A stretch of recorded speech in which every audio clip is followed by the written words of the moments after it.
त्र्यंबकेश्वर नगर परिषदेमध्ये आज स्वीकृत पदासाठी निवड प्रक्रिया पार पडली। यामध्ये शिवसेना शिंदे गटाकडून सचिन दीक्षित आणि राष्ट्रवादी काँग्रेसकडून पवन भुतडा यांची बिनविरोध निवड करण्यात आली। या निवड प्रक्रियेसाठी पीठासीन अधिकारी म्हणून त्र्यंबकेश्वर नगर परिषदेच्या नगराध्यक्ष त्रिवेणीताई तुंगार या उपस्थित होत्या। त्यांच्या अध्यक्षतेखाली ही निवड प्रक्रिया पार पडली।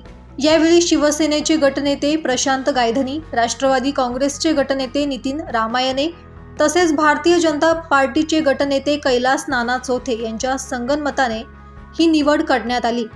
निवडीनंतर ढोल ताशांच्या गजरात आनंदोत्सव साजरा करण्यात आला। मिरवणूक काढून भारतरत्न डॉक्टर बाबासाहेब आंबेडकर यांच्या पुतळ्यास अभिवादन करण्यात आले। तसेच छत्रपती शिवाजी महाराज, लोकमान्य टिळक आणि वाल्मिकी ऋषी यांच्या प्रतिमांना हार अर्पण करण्यात आले।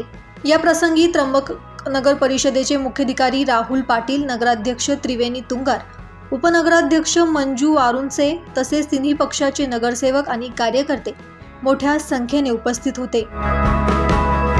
जय महाराष्ट्र सगळ्यांना।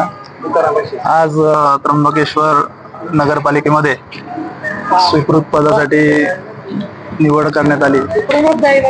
त्या ठिकाणी शिवसेनेतर्फे माझी स्वीकृत पद निवड करण्यात आली व राष्ट्रवादी काँग्रेसतर्फे पवनभाऊ भुतडा यांची स्वीकृत पद निवड करण्यात आली। मी या ठिकाणी शिवसेना पक्षाचे आभार मानतो की माझ्यासारख्या सामान्य कार्यकर्त्याला आज नगरसेवकाचा मान त्यांनी या ठिकाणी दिला आहे। आमची कोर कमिटी जी आहे त्यांचे पण या ठिकाणी आभार मानतो।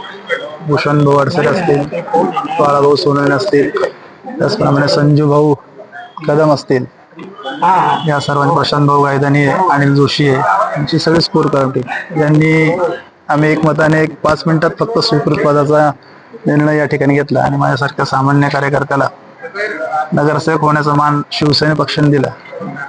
त्यासाठी मी शिवसेना पक्षाचे आभार मानतो।